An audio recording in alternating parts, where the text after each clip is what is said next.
Ripercorriamo brevemente alcuni passi del brano di Vangelo che è stato ora proclamato.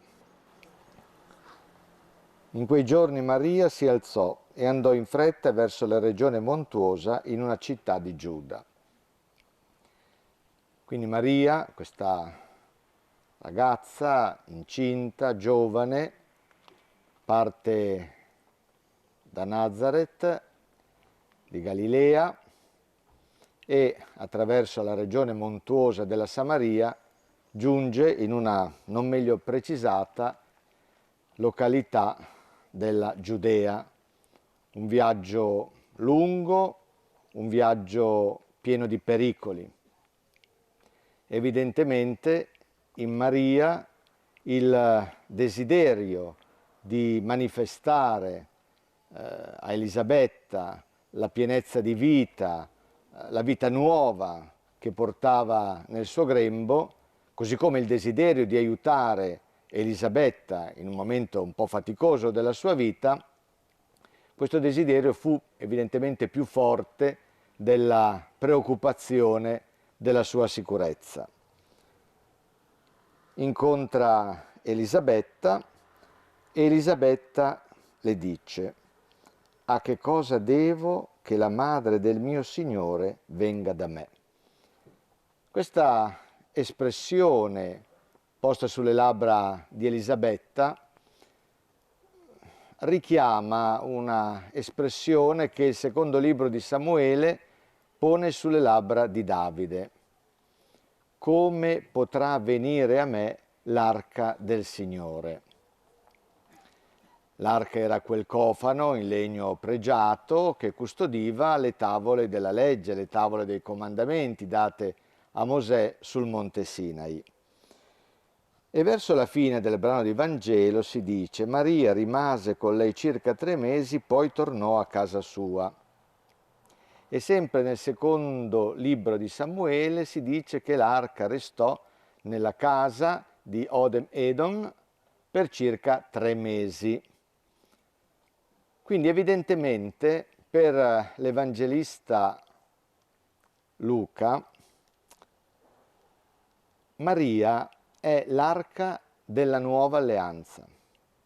L'arca dell'antica alleanza conteneva le tavole della legge, l'arca della nuova alleanza, Maria, racchiude il figlio stesso di Dio, fattosi carne, racchiude l'amore di Dio. E questo dice 2 modi diversi di intendere il credente. Per l'Antico Testamento chi è il credente? È colui che obbedisce a Dio osservando le sue leggi. Per il Nuovo Testamento, per Gesù, il credente chi è? È colui che accoglie in sé l'amore di Dio e con il suo cuore, dilatato da questo amore, va con Dio e come Dio verso gli altri, mette la sua vita a servizio degli altri. Quindi vedete 2 visioni diverse, profondamente diverse della identità credente. E beata colei che ha creduto nell'adempimento di ciò che il Signore le ha detto. La beatitudine di Maria è la beatitudine della fede. Scrive Agostino che appunto Maria Santissima concepì prima nel cuore attraverso la fede e poi, solo dopo, nel grembo. Che cosa è credere? In cosa consiste il credere?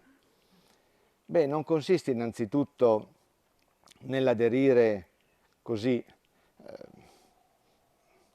senza porsi tanti problemi, ad un progetto privo di incognite, privo di conflitti.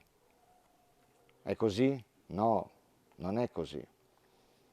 Il credere è proprio questo, consiste innanzitutto nell'aderire a un progetto che non manca di incognite, che non manca di conflitti. Credere è fidarsi di Dio e affidarsi a Lui. Credere è rimettere la propria vita nelle mani di Dio perché sia Lui ad esserne l'unico vero Signore. C'è una etimologia suggestiva del verbo credere che risale all'epoca medievale, secondo cui credere deriverebbe da cor dare, dare il cuore, rimettere il proprio cuore, la propria persona nelle mani di Dio. La fede è resa,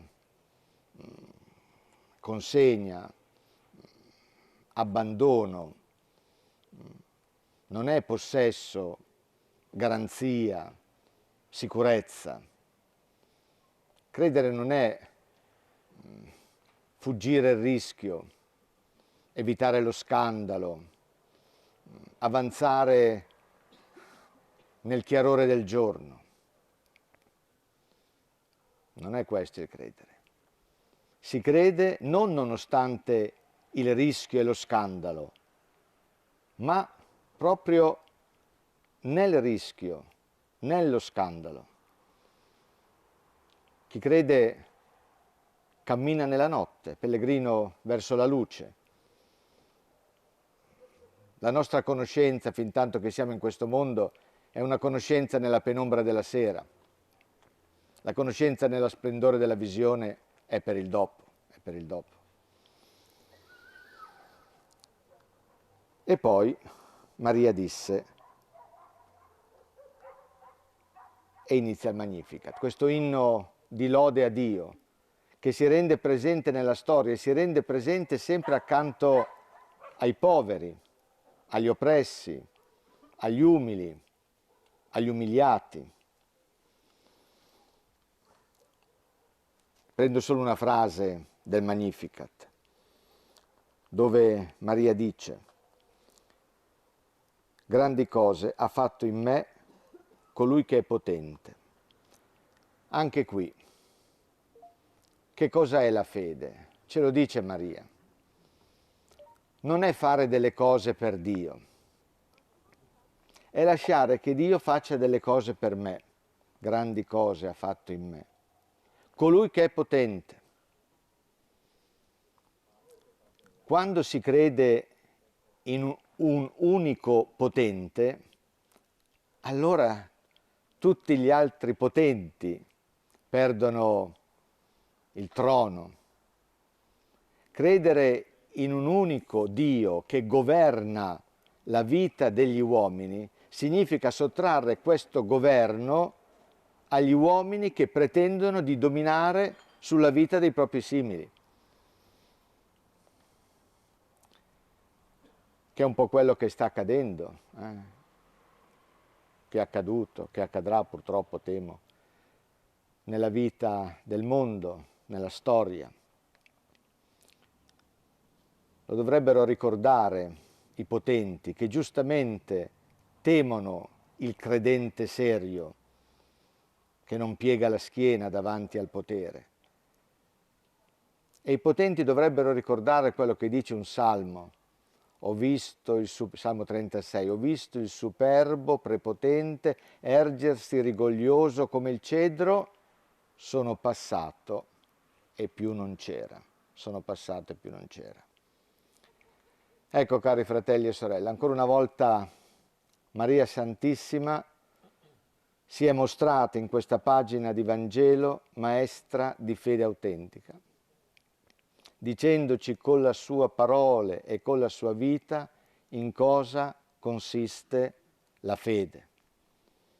Accogliere l'amore di Dio, fidarsi di Lui e affidarsi a Lui, lasciare che Dio operi nella nostra vita, non fare delle cose per Lui, ma lasciare che Lui faccia delle cose per noi. Ecco, prendiamo Maria come maestra e compagna nel cammino della vita e giungeremo sicuri al sospirato porto della salvezza, che è Cristo Gesù, perché il compito di Maria è questo, portarci a Lui, perché solo Lui salva. Amen.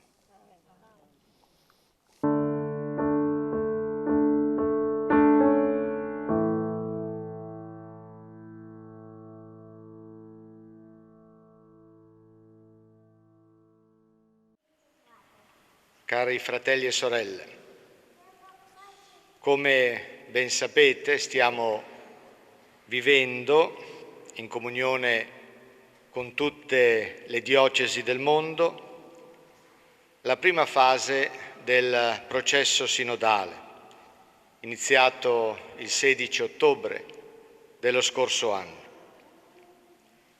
Si tratta della cosiddetta fase narrativa o fase dell'ascolto. Questa fase continuerà nei prossimi mesi e anche per una parte del 2023.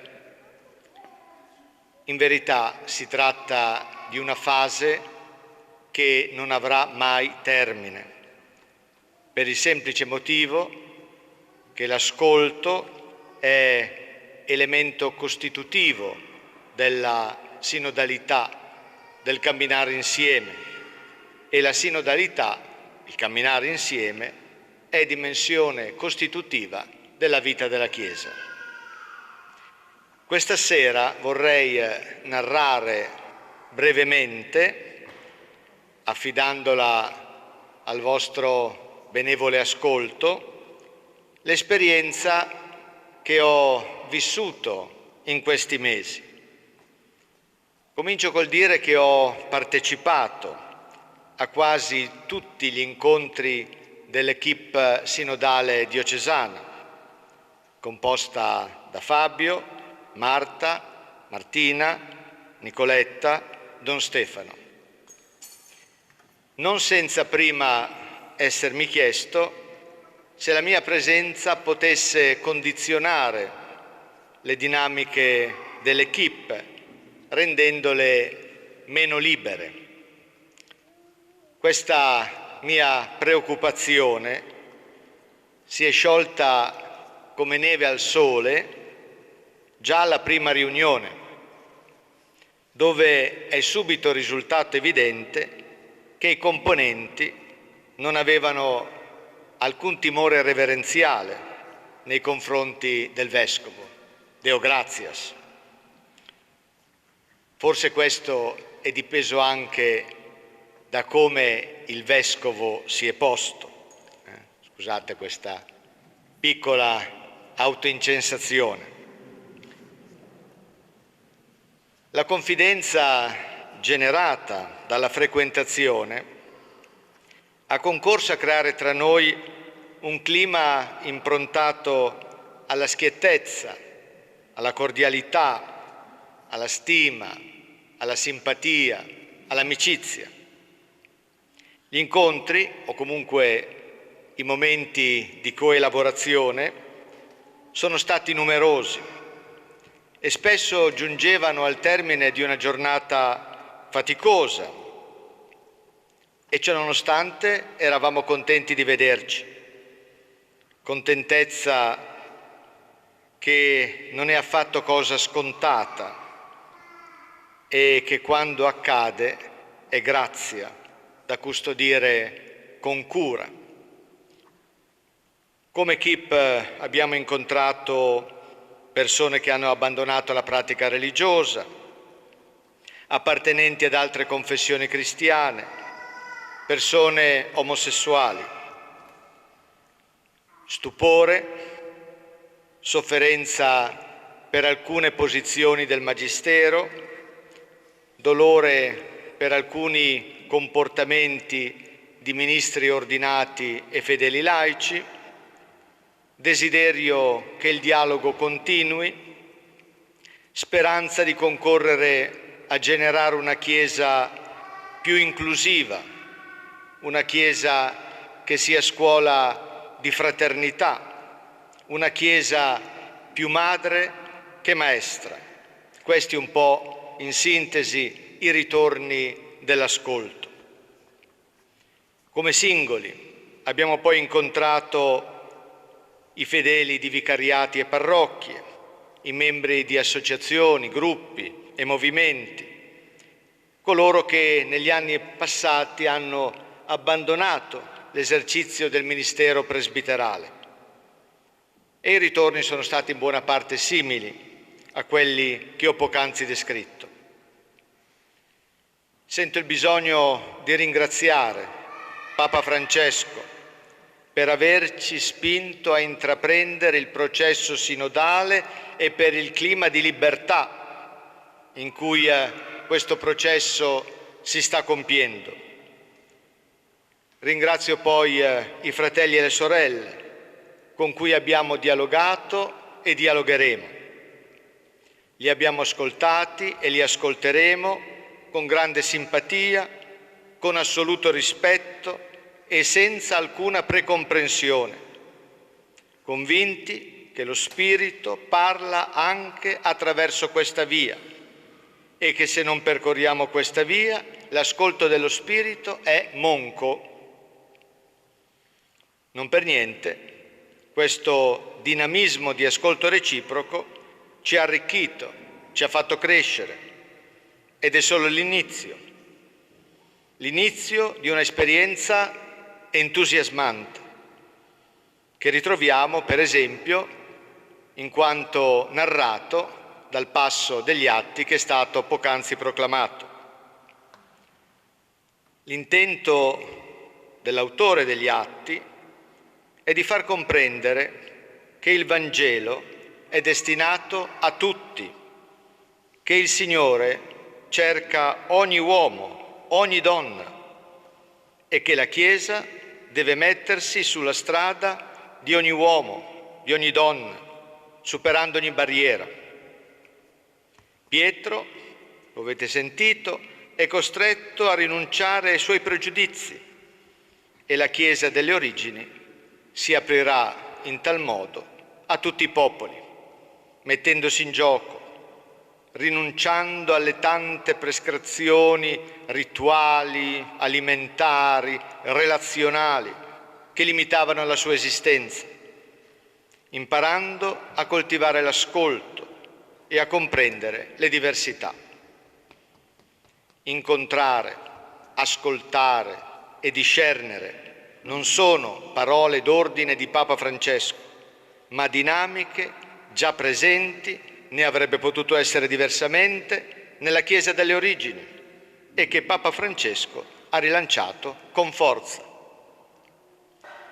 Cari fratelli e sorelle, all'ascolto per l'incontro seguirà, sotto la guida dello Spirito, dapprima la lettura comunitaria del narrato, la cosiddetta fase sapienziale, e poi l'adozione di quelle linee dottrinali e pastorali individuate come idonee a tradurre, a incarnare il Vangelo nell'oggi della storia, la cosiddetta fase profetica.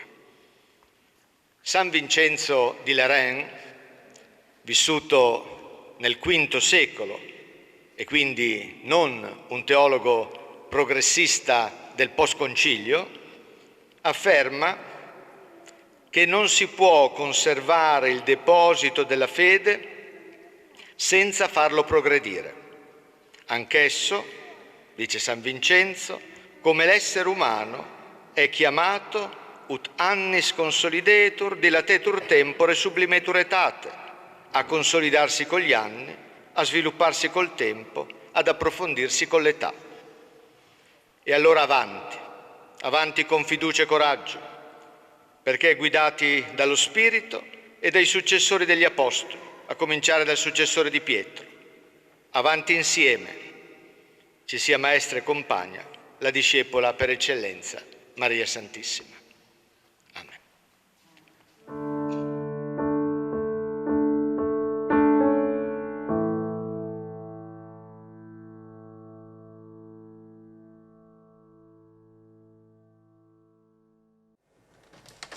Cari fratelli e sorelle, il brano di Vangelo che è stato ora proclamato fa parte dei cosiddetti discorsi di addio, i discorsi cioè pronunciati da Gesù nella imminenza degli eventi di passione e morte. Ebbene, in questo brano di Vangelo è contenuta la promessa del dono dello Spirito Santo. E quando Gesù promette, Gesù mantiene. Secondo l'Evangelista Giovanni, Questa promessa del dono dello Spirito trova compiuta realizzazione la sera di Pasqua, il primo giorno dopo il sabato, il giorno numero 1 della nuova creazione, quando Gesù, entrato nel cenacolo, a porte chiuse, soffia Spirito Santo sui discepoli lì riuniti. È la cosiddetta Pentecoste giovannea.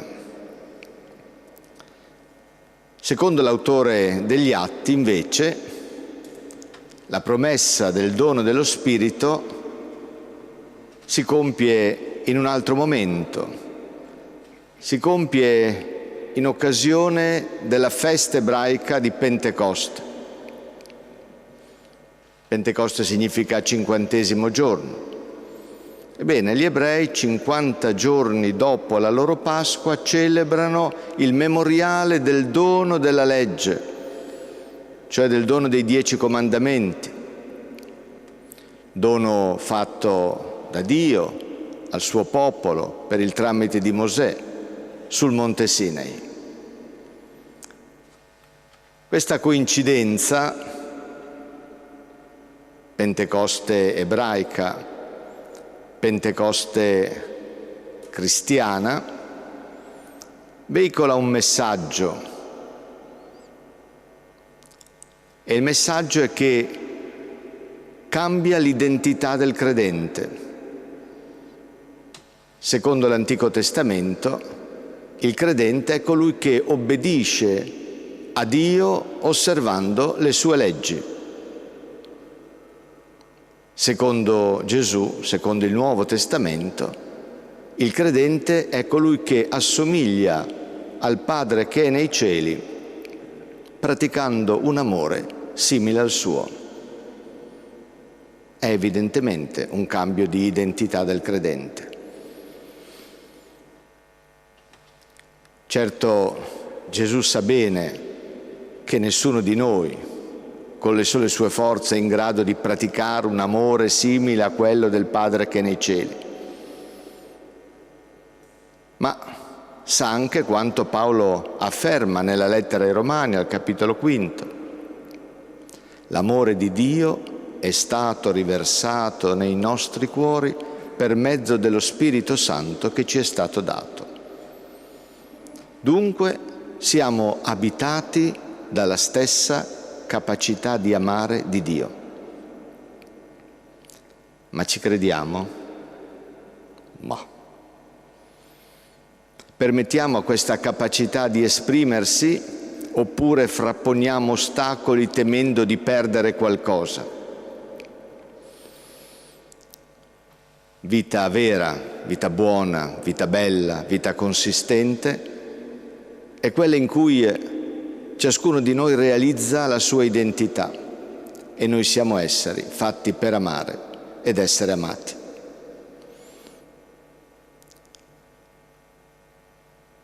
Ritorniamo alla pagina di Vangelo. Sarebbe bello dire anche qualcosa riguardo di quell'unico fuoco che si divide in tante fiammelle, per dire che nella Chiesa convivono unità, lo Spirito ci fa uno, ci fa membra dell'unico corpo storico di Cristo, ma nello stesso tempo nella Chiesa c'è anche originalità, diversità, libertà. Va bene, ritorniamo alla pagina di Vangelo. In quel tempo Gesù disse ai suoi discepoli: «Se mi amate, osserverete i miei comandamenti». Gesù chiede amore. Lo chiede dopo aver dato prova del suo amore, dopo aver compiuto gesti d'amore. L'ultimo è la lavanda dei piedi. Gesù sa bene che soltanto chi fa l'esperienza dell'essere amato è poi nella condizione di poter offrire una risposta d'amore. E dice anche che la cartina al tornasole della verità della nostra risposta d'amore è l'osservanza dei Suoi comandamenti, se no sono solo parole. Poco prima, ricorderete certamente, Gesù dice: vi do un comandamento nuovo, come io ho amato voi, così amatevi gli uni gli altri. Comandamento nuovo nel senso di comandamento ultimo, definitivo, non ce ne sarà un altro, tutti li riassume. Qui parla di comandamenti al plurale, non sono evidentemente i 10 comandamenti perché usa l'aggettivo possessivo miei. E allora cosa sono questi comandamenti? Sono evidentemente le declinazioni pratiche del comandamento nuovo, che va declinato diversamente a seconda delle circostanze, a seconda delle persone. Se mi amate, osserverete i miei comandamenti, e io pregherò il Padre, ed egli vi darà un altro paraclito. Alla fine si è deciso di utilizzare questo termine, perché l'originale greco non è di facile traduzione. Paraclito vuol dire soccorritore, colui che viene in aiuto, perché rimanga con voi per sempre. Quindi la presenza e l'azione dello Spirito nella vita della Chiesa sono permanenti, a prescindere dal fatto che noi lo invochiamo o non lo invochiamo. Lui c'è e opera. Se uno mi ama, osserverà la mia parola, e il Padre mio lo amerà, e noi verremo a Lui e prenderemo dimora presso di Lui. Anche qui Gesù opera una rivoluzione. Al tempo di Gesù, per incontrare Dio, occorreva recarsi nel Tempio di Gerusalemme e compiere riti di purificazione, fare offerte, doni, sacrifici. E poi alcuni erano esclusi per diverse ragioni dalla possibilità di entrare nel Tempio. Gesù dice che chiunque vive il comandamento nuovo, come io ho amato voi, così amatevi gli uni gli altri, diventa tempio, santuario, dimora, casa, abitazione di Dio. Tempio, santuario, casa, abitazione, dimora, da cui si irradia l'amore misericordioso di Dio. Quindi l'incontro con Lui non è più legato ad un luogo preciso. In ogni uomo che vive il comandamento nuovo, Dio abita e attraverso di Lui manifesta il suo amore. Vi ho detto queste cose mentre sono ancora presso di voi, ma il Paraclito, lo Spirito Santo, e qui santo sta ad indicare non soltanto, come dire, la qualità eccelsa dello Spirito, sta ad indicare la sua azione, la sua funzione, che è appunto quella di santificare, di separare, cioè di portarci via, separarci dalla sfera del male, dalla sfera di una vita autocentrata, introversa, votata unicamente all'affermazione di sé, per introdurci nella sfera del bene, nella sfera cioè di una vita decentrata, estroversa, messa a servizio degli altri liberamente per amore. Lo Spirito Santo che il Padre manderà nel mio nome. Lui vi insegnerà ogni cosa e vi ricorderà tutto ciò che io vi ho detto. Quindi il compito dello Spirito è duplice. Da un lato illuminarci, cioè aiutarci a comprendere sempre più e sempre meglio gli insegnamenti di Gesù. E dall'altro quello di darci forza perché possiamo tradurre questi insegnamenti in comportamenti, in atteggiamenti che comunicano vita. E allora, cari fratelli e sorelle, ogni giorno. Disponiamoci ad accogliere lo Spirito Santo, che è luce di verità, vento di libertà, fuoco di carità. Amen.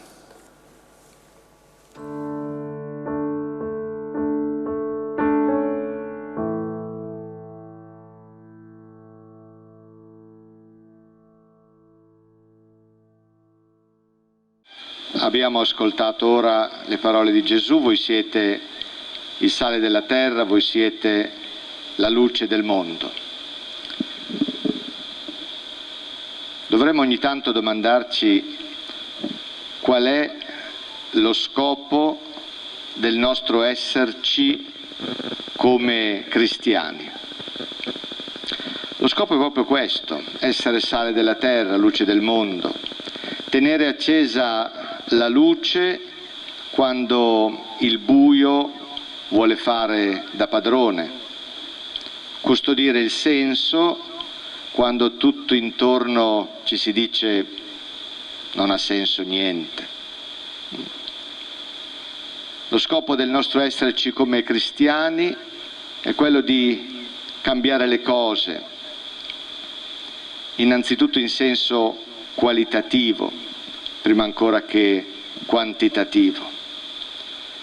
Naturalmente potremmo anche declinare un po' più in dettaglio questo scopo. Qual è lo scopo di esserci come cristiani, non so, nella scuola, nel mondo del lavoro, nella politica? Beh, una scuola non deve essere un'aula di catechismo, neanche un'aula di indottrinamento laicista, ma deve essere un luogo in cui si è educati a crescere in umanità. La politica non deve essere il luogo in cui io mi butto per ricavare vantaggi, ma la forma più alta di carità. E così l'azienda non deve essere il tempio in cui al Dio profitto si sacrifica tutto e tutti, ma in cui si cerca di contemperare le esigenze del profitto, le esigenze imposte dal mercato, con la formazione professionale dei dipendenti, così che crescano sotto questo aspetto, stipendi dignitosi, il rispetto delle norme di sicurezza, la tutela dell'ambiente. Ecco, questo così, anche attraverso questi piccoli esempi, il senso dell'essere sale della terra, luce del mondo. Poi avete sentito anche, sempre nel brano di Vangelo, dire: risplendano le vostre opere davanti agli uomini, perché gli uomini, vedendole, rendano gloria al Padre vostro che è nei cieli. Questo ci dice che il bene è buono quando non è seduttivo, quando non porta a sé, perché allora è sospetto di autoreferenzialità, è sospetto di interesse, è sospetto di assenza di gratuità. Il bene è buono quando è indicativo, quando rinvia ad un altro, al Signore che è nei cieli. Chiediamo allora allo Spirito Santo di darci luce e forza per vivere la parola che oggi abbiamo ascoltato, che ci doni luce e forza per prenderci sempre a cuore le persone che vivono in situazioni di disagio. Il comandamento nuovo dice: come io ho amato voi, così amatevi gli uni gli altri. E i destinatari primi del comandamento nuovo sono appunto le persone che in varie forme, in vari modi, vivono situazioni di disagio. Che lo Spirito Santo ci aiuti a non dimenticarci mai, a prenderci sempre a cuore, come state facendo voi, lodevolmente, le persone che sono in difficoltà, che sono in situazioni di disagio esistenziale. Grazie per questa vostra testimonianza.